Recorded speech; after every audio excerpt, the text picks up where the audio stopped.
really want to build a concrete, a firm, a grounded community in the world, we need to integrate ourselves.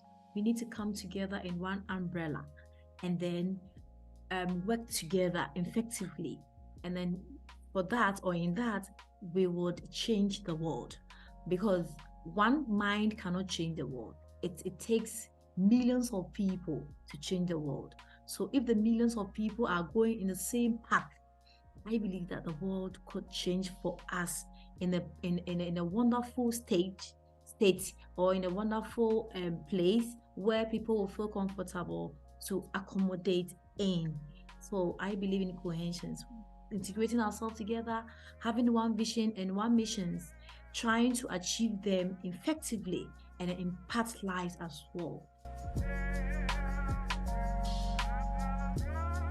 Hello and welcome back to PS.BeBoldAndFierce podcast. And today we have Pauline from Ghana, and she has taken a very big mission to solve, which is youth empowerment.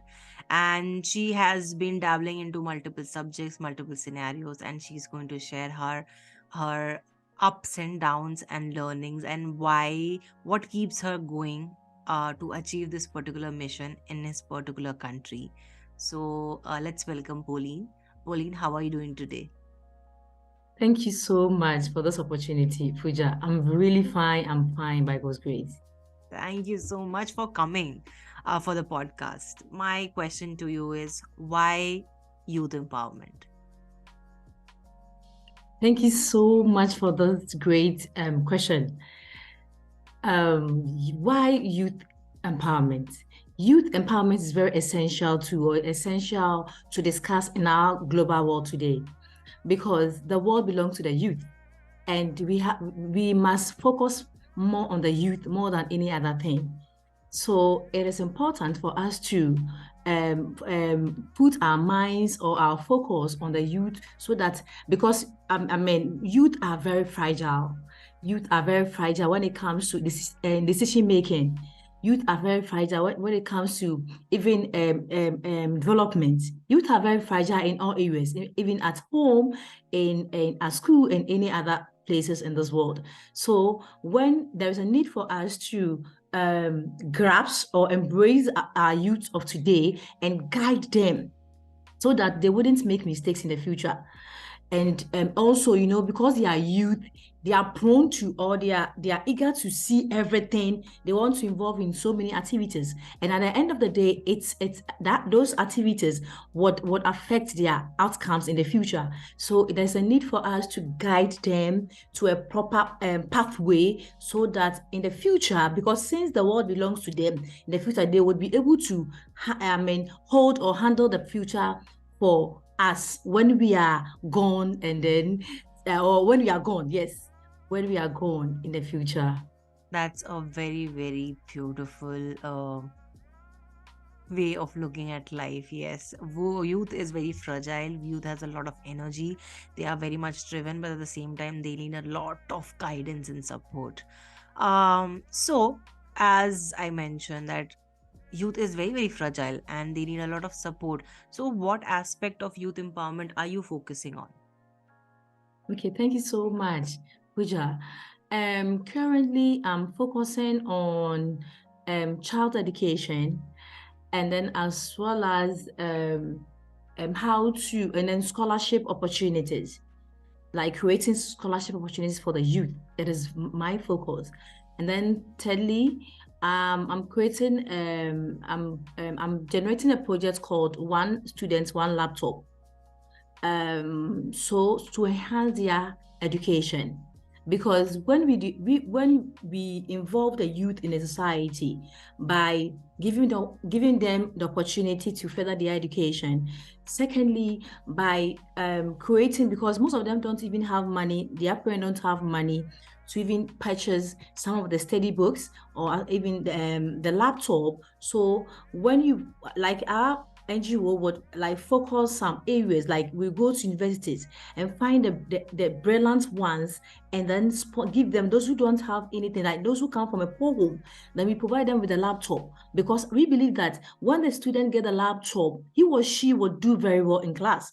Why am I saying that? When a question or maybe an assignment is given to the student, he or she will come back home, will not sit down idly. He will sit down at the laptop, do a lot of research, compare other publications, compare other articles, and then at the end of the day, he or she will get a solution to what the questions were being asked at class, so that he or she would be able to write what the teacher, what the lecturer has, tells them to do.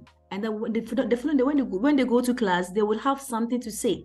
But when the student hasn't gotten this kind of support, and then he goes home, it's like he can't use his smart or any other gadget to search for any informations. So he will end up writing a scanty, like a small informations. And let's say you are a first year in a university.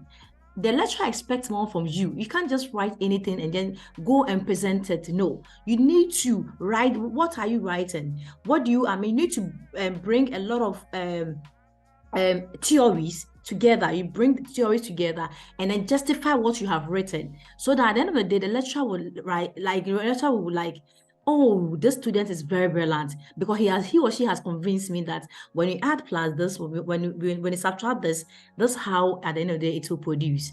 So that's what we intend to do. We want to sponsor the students who are coming from a poor home with a laptop, one free laptop. We are not taking anything from them. We are just giving it out for them for free, and then per student in the class. Yes. Yes.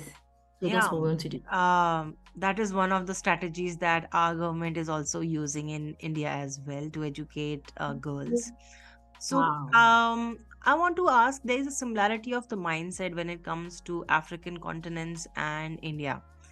Similar strategies has been using, but in the previous conversation that we had, you mentioned that you are using different strategy for different people, like different genders. So can you elaborate onto that particular topic? Okay. Yes, because we are doing, even though we have a youth empowerment, but my focus, I'm a woman, and of course my focus is on women. So my focus is on women's socio-economic empowerment in the society in my country. So I focus more on the women, because I believe that when you train a woman, you train a nation. You understand, how a woman can solve a problem in a society is even more than the men. And the men also believe that that's how it is. We have the hearts to embrace things. We have the good heart to solve problems. You understand? So when you educate a woman, you educate the nation. So my focus is on the women. So that's why I'm much more focused on the women's socio-economic empowerment in my country. By why am I saying that? I've realized that most of the women in my community don't have anything to do. So the new thing I want to put in place is that, we can't just get the information, call those poor people in society, ask their questions or ask their problems, and when they tells you and they just leave it like that, no, then you're not making an impact. So Space to Share Foundation in West Africa, we want to make an impact in this society, in this world. We want to make a difference. Why am I saying that? We have realized that most of the women in our country don't have any requisite skills. We don't have anything to do in their hands. So we have I have divided it into 4 parts. So, the men who go into technical skills, that is they will learn technician, they will learn clothing, any things that they are interested, they want to do. We will just fix them into that proportions. And then the women as well too, we want to create a place like a vocational skills school where they will be trained. At the end of the day, they will be trained to produce, to bake cakes. They'll be trained to weave baskets. They'll be trained to sew clothing. So at the end of the day, when they are being trained, we want to do it in the 2 ways, informal and formal way. Because most of where I'm coming from, even though English is a dominant international language in our country, but most of my communities don't speak the English. They speak our local dialect. So that's why I want to do it in 2 folds, formal and informal, so that they would also be involved because we can't focus on, the former, those who are being educated. No. And what about those who are not being educated? We need to also include them in the society because they are important in the society, and they can also make a decision to affect our future or our future development in the near future, or when it comes to policy making. They are also part of the stakeholders. So we intend to do what I intend, or what we intend to do is that we want to, after training them, we don't want to leave them, because trust me, most of the women don't have money to set up their own businesses. So we can't just train and then tell them we are done with you. No, then it means we are not imparting. We want to impart, we want to make a difference. So the difference is that we will give them a grant. So we are still working on things so that we could get a grant for other organizations to support our foundation, so that our visions and missions will come to bear effectively. So after training them, we would calculate the amount of money that they would, or they may need to set up that bakery, let's say a bakery shop, and then we'll give them money. And then we buy the oven, we buy everything that they need from the setup. From the starter, we will give them everything that they need, and then they will start. And then we won't leave them. Also, we also we will also show them or teach them how to save, do savings. You teach them how to save, because if you've given them the setup and you don't teach them how to save, they can't manage the money. Let me trust me, a 1 year or 2 years, or let's say 3 years, the company will collapse. So we don't want that way. We want to make a difference and we want to make an impact. So therefore, we will train them how to save. We mobilize a meeting for them time to time, and then we meet them and then first train them on savings. So the savings, they would also save, like because we have in mind to open a microfinance in the future in my organization or in my foundation in the future. So either they will save at our place or somewhere, but the importance or the import of this thing is that they should know how to save. So when they save, when the drought seasons pops up in the company, when things are not going on well in the company, because they had been saved, or they have saved, they could quickly go to the bank and then withdraw the money, some of the money, and then put it into the company, and then the company will start will start working effectively, or will start booming. So we have a lot of things to help them, because we want, I realize that most of the NGOs they just train them and leave them, which to me, to our foundation, we don't do that. We want to make an impact, because when you make an impact and you would make a difference, because the reason why even the name connotes or denotes what we are doing. The name Space to Share says that God has given us talent. God has given everybody opportunity to help everybody, to create a space for someone. So if God has given you that opportunity, and you've trained a woman, or you trained the man, you have to help him or her to set up the company in a small way. You train them to save, and then they will start saving. And by the time you realize, they've also, even the country, it's going to affect socio-economic empowerment, I'm telling you, or development in a country. The government, our burdens, or the society burdens won't be embedded on the government. It will be lifted. Yes. Yeah. Thank you. Yes, I have had a conversation with a lot of people who are running an NGO or who have thought of starting an NGO. But I can definitely see that you have dived deep into the concept of layering one layer at a time, because the problem doesn't solve with providing one solution. When you're trying to build up a very big mission and to create a very large impact, there are a lot of challenges which comes are, and these can be big and small, but yes, these are very very crucial. So I can see you are way ahead of a lot of other NGOs, which is truly inspiring. There is nothing else that I can definitely tell you. But why? What got you inspired? What made you sit and look into the society and figure out the problems that your government or the local communities hasn't been able to solve? What made you do this? Okay, thank you so much for this question. This question is so great. Why am I saying it's so great? It's so great because, when I was in Ghana, I was into a research. So I was a research assistant at University of Ghana. We have a ESA department. So I've done a couple of research for almost 10 years. I mean, an app, yes. And based on when we do the research, we do go to communities by communities, regions by regions. So upon my researching, I realized that a lot of things the government hasn't done in our country. There are a lot of things. Maybe they haven't even seen that people are passing through a lot.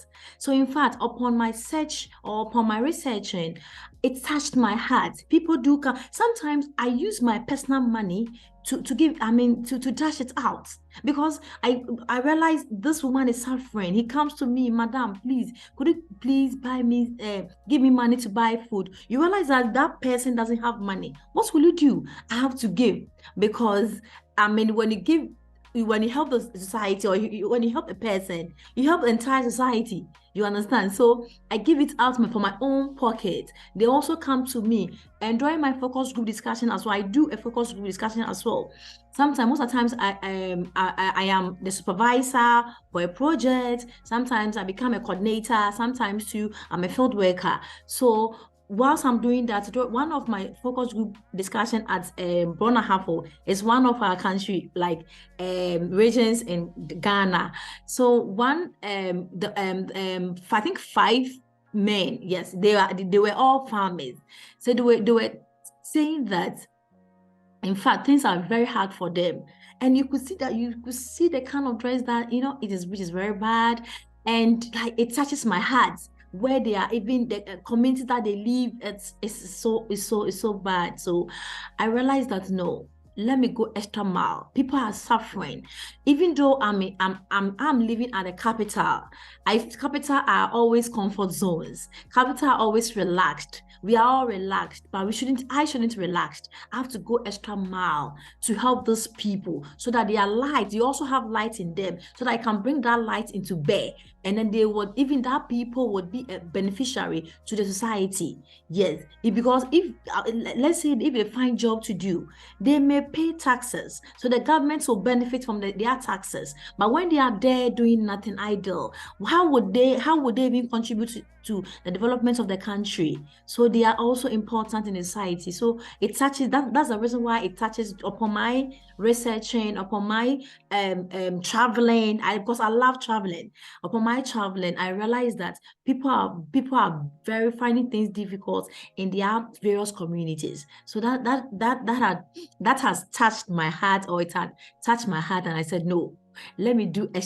And I also make a small research on other NGOs. I think they are all doing the same thing, and I said, no, I'm not going to do the same thing. I'm going to make the difference. I'm going to impact lives, because that is it. I can see that it is in my heart, because when I was a child, like, when I see people suffering, I feel uncomfortable. When people are not eating, even my food, I do give it out to them. Even at school, when I see a student who doesn't have food to eat, sometimes I invite him or her to come and join me to eat. Sometimes I even give the food, because I know when I go home or when I reach home, my mommy and daddy will provide me food on the table. So I don't have a problem when it comes to that level. So, like, I could see that from my infancy, I have the heart to help people. I have the desire to take people out of a problem, because I want to eradicate poverty. I call it zero poverty in this world. I want to call out zero poverty. So when there is zero poverty in the society, people the rate of robbery would be reduced. The rate of unemployment would be reduced. The rate of so many, even domestic violences and any other things would be reduced. So I believe in zero poverty. So when we do that, or when I do that, there won't be any problem with people, and then they will be free, and then they will be happy at all times. Thank you. Pauline, you have taken a very big mission. Youth empowerment, no poverty, no hunger. These are very big words and very crucial. And it's not like that the civilization started like 10 years back or 20 years back. It is not like that. It has been for centuries now. We have evolved so much. And now we are into into this society where we are living into cloud dominance. Everything is going global, everything is happening on the AI, in the internet. Uh, but you are fighting what is happening on the ground reality. And you have started an NGO. So it's not something that you are capitalizing also. Like, I'm selling you goods, and you, in return, what the bare minimum that you can do, you can give me money. It is not like that. You are providing for the society. What keeps you going? What are the few of the challenges that you have faced? And I don't know, maybe, may not be that you have come across a situation where you're like, okay, I am constantly giving, and this has gone to an extreme where I'm like, it's a lot. It takes a lot for a person to constantly give, and the kind of energy that you are vibing up to me, it looks like that you have a very mothering nature energy. So sometimes it can be very daunting, and it can be very, very frustrating that I'm constantly giving, but I'm not getting the right support, and I'm not getting the understanding. What keeps you going, and what are those challenges? Because I really want our listeners to hear the true reality of life. It is not hard what we do. Sometimes it's get difficult, and sometimes it is damn easy. Yeah. So I want to know what are the challenges are, and what are maybe some happy moments also. Okay. Thank you so much for the question. There are a lot of challenges, but as I said, if your heart is something, if your heart is in something, you do it out of joy.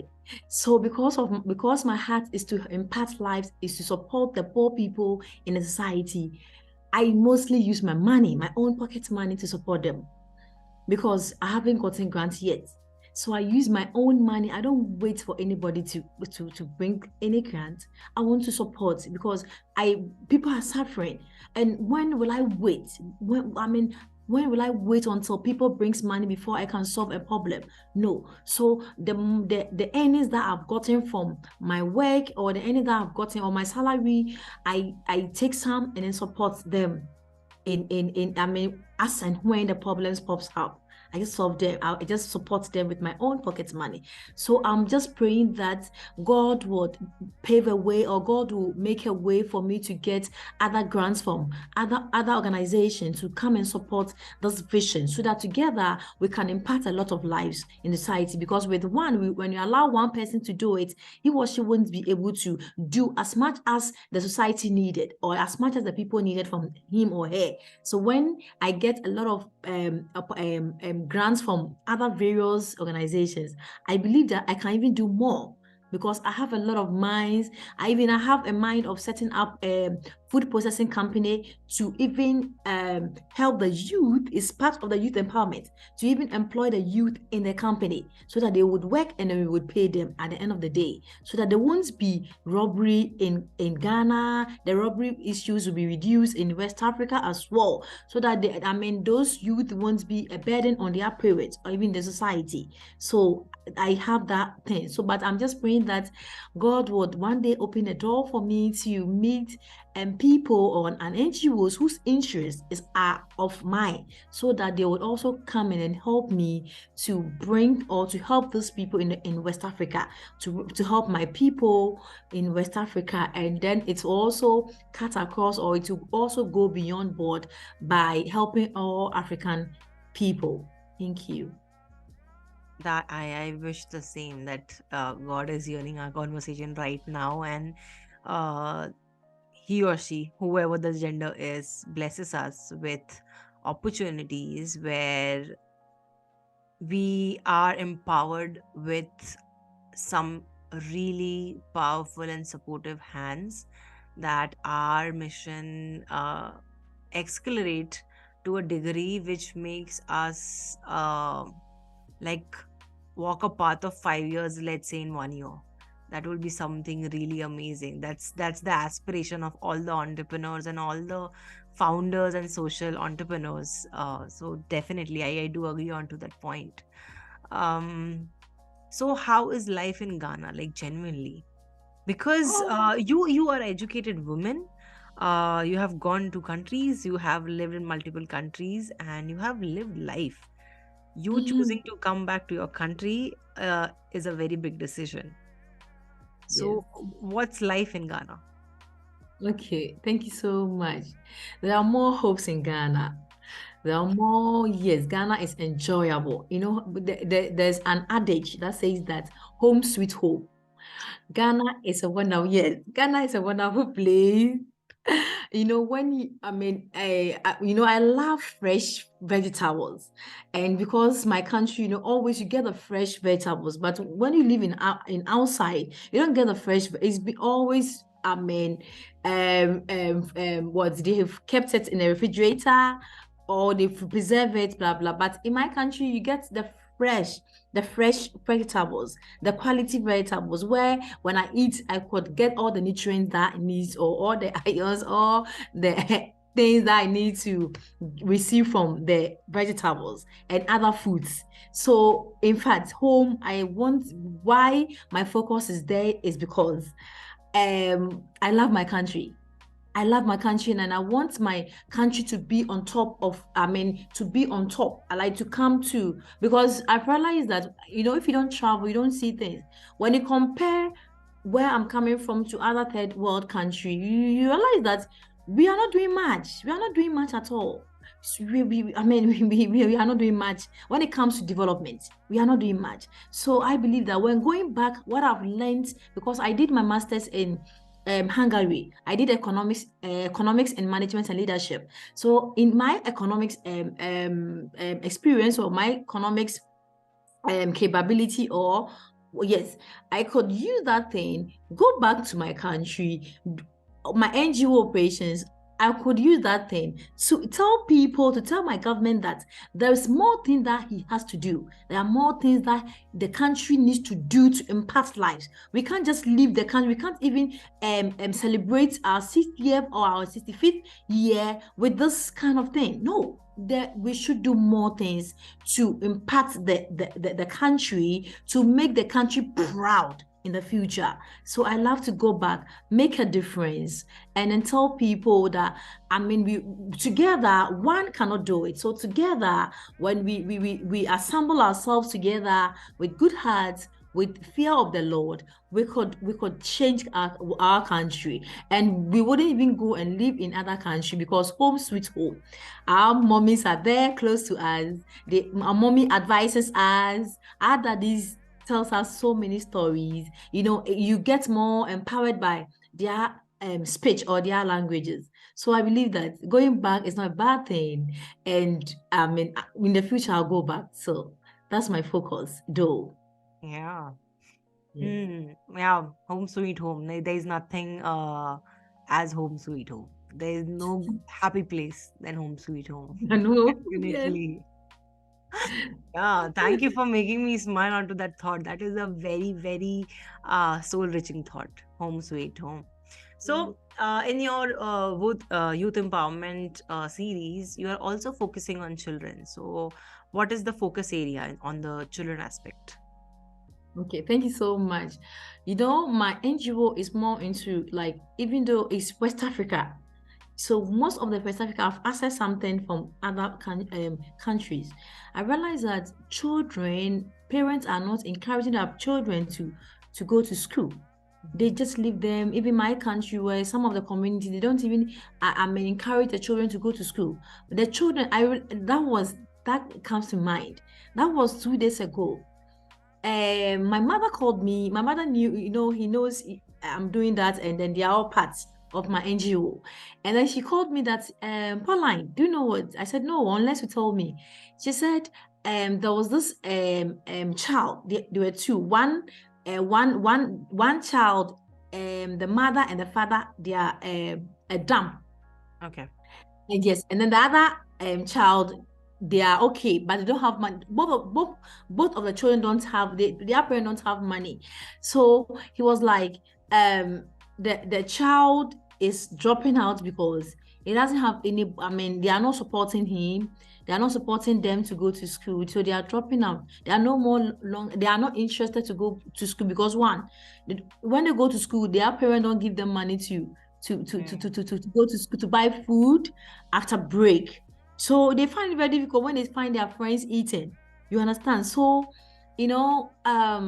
child education is my area of interest, because when you train a child, you understand, you train a nation, the child has to be trained from the onset.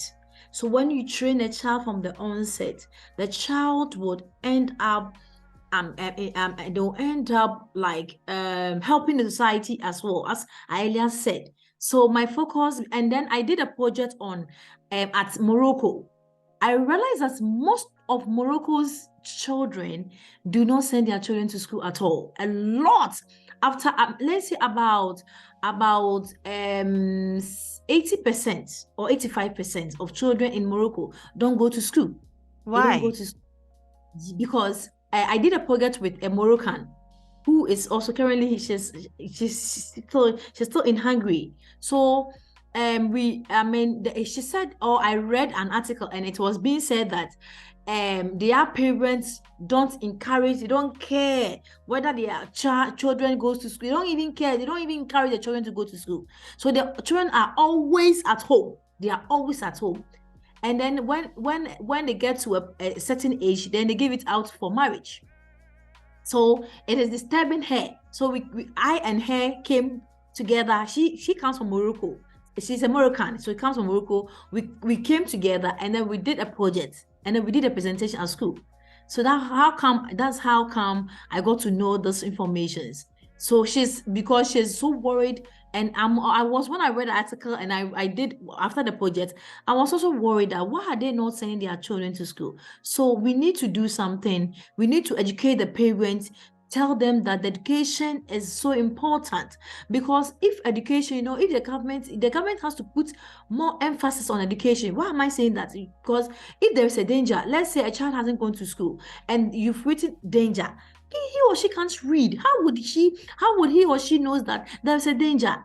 So the person will go and then or they'll go and then will die in that where they've written the danger, because he or she can't read and see the danger ahead of him. So when you educate the child,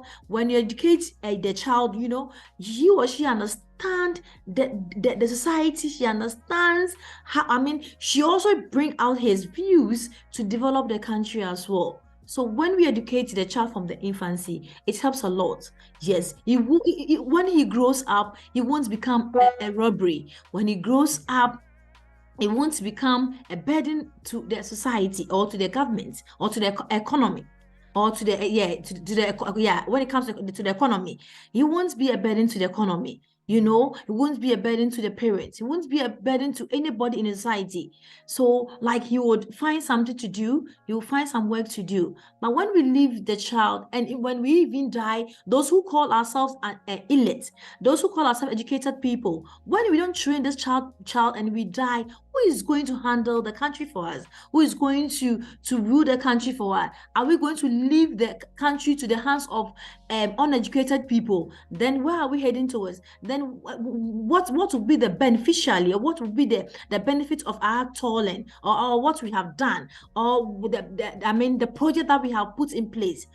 Is it going to be disastrous? They are going to destroy everything because they won't understand the importance or the import of what we have put in place or what we have done. So when we educate the child, when he grows up, he would always succeed our predecessors. He will always succeed, or he always do things our predecessors did to develop the country in which the child finds himself.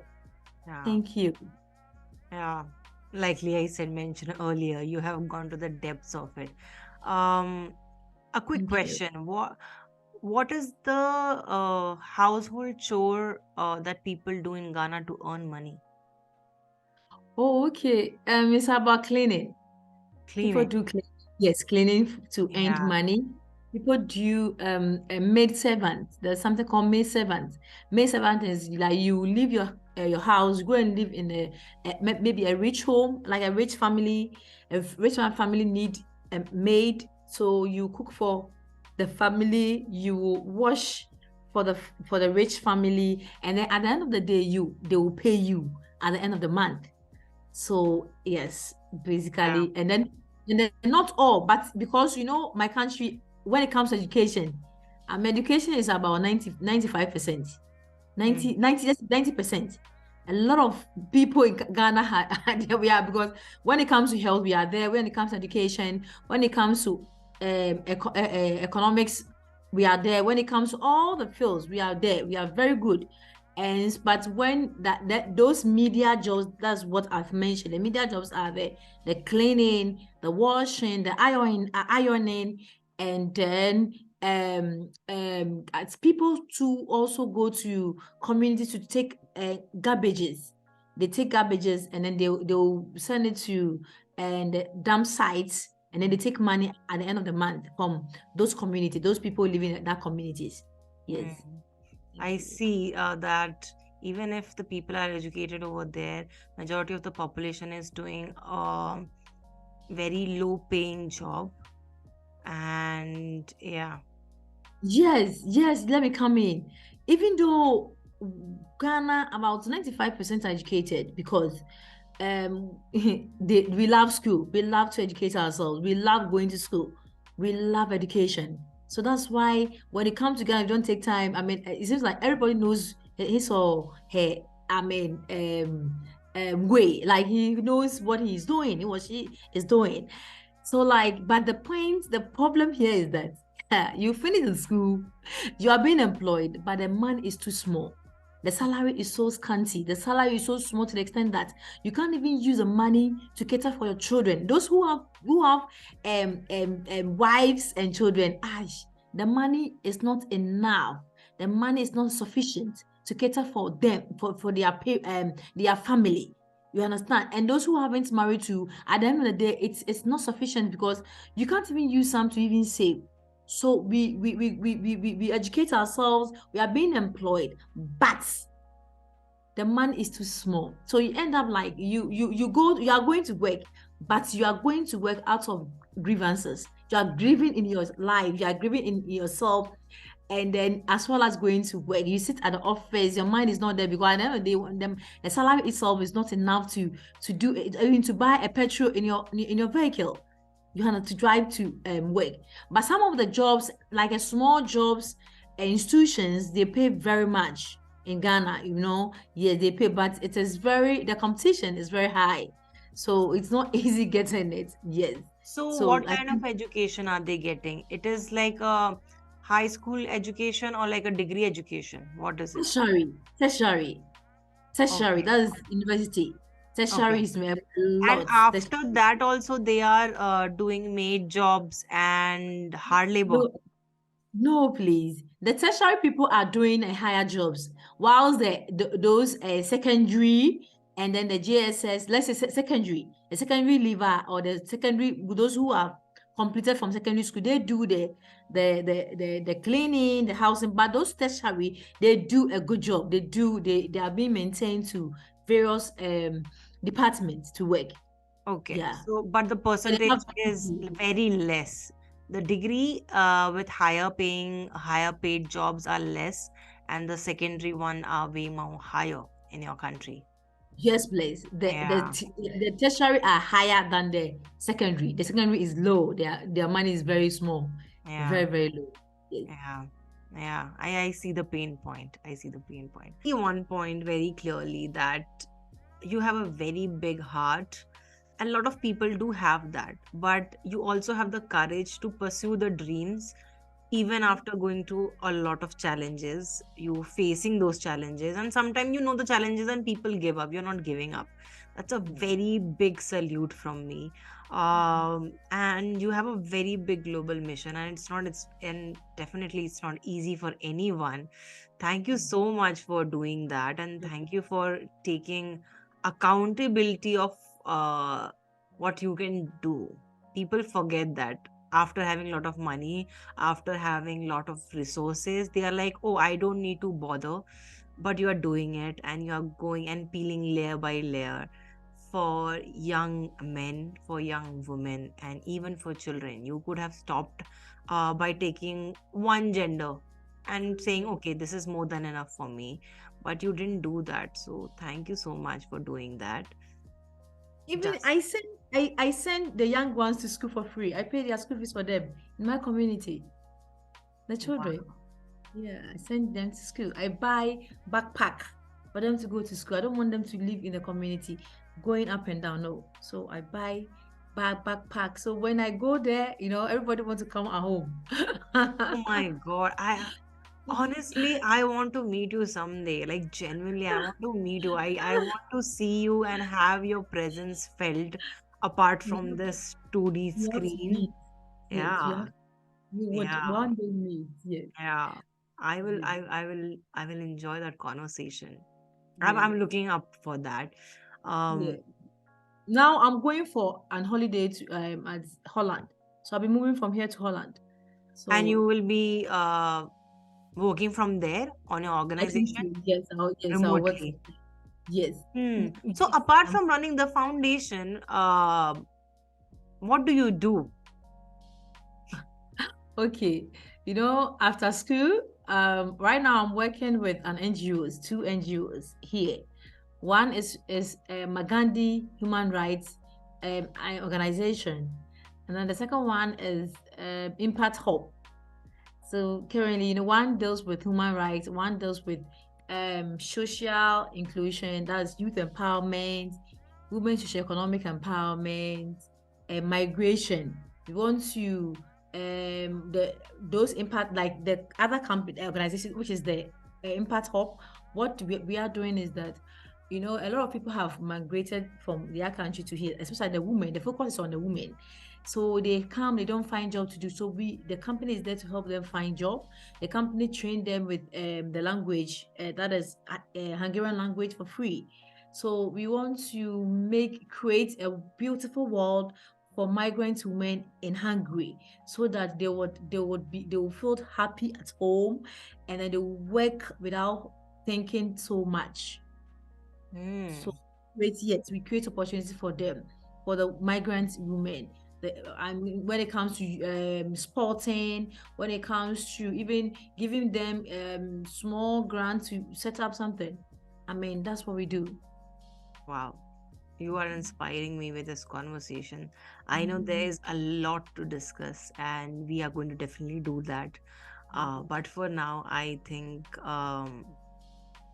we need to take a pause and think about what we are doing in our lives and how we can make the social change that we want to see in the world.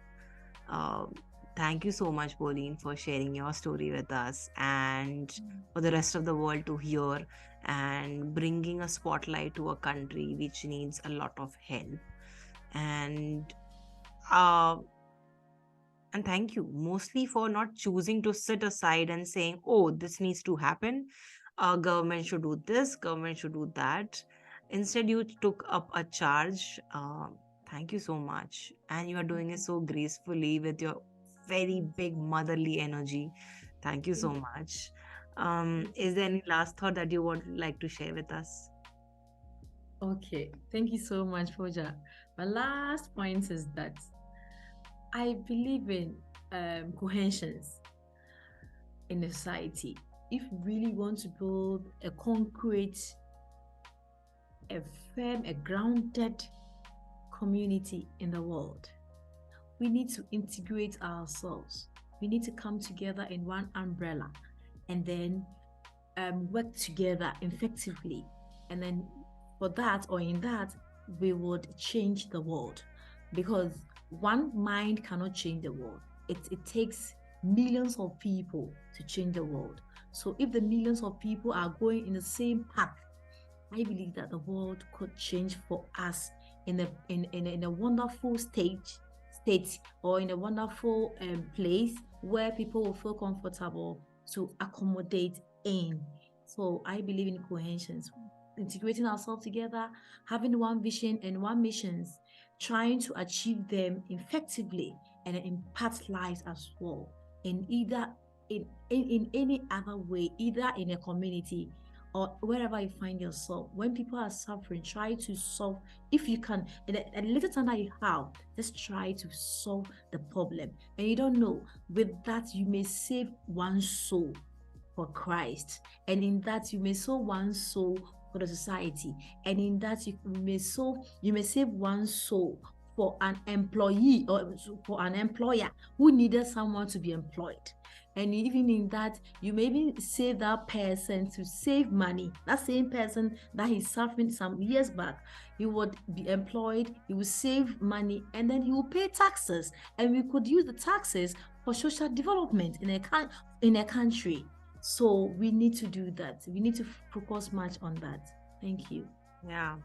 Thank you so much for doing that and bringing smile to a lot of heartfelt faces, creating awareness, empowering women, and feeding lot and lot of hungry souls. So thank you so much for doing that. And we'll catch up in our next conversation with Pauline very soon. So thank you so much, Pauline, and we'll see you later. Bye. Bye, Pooja. Bye. Thank you.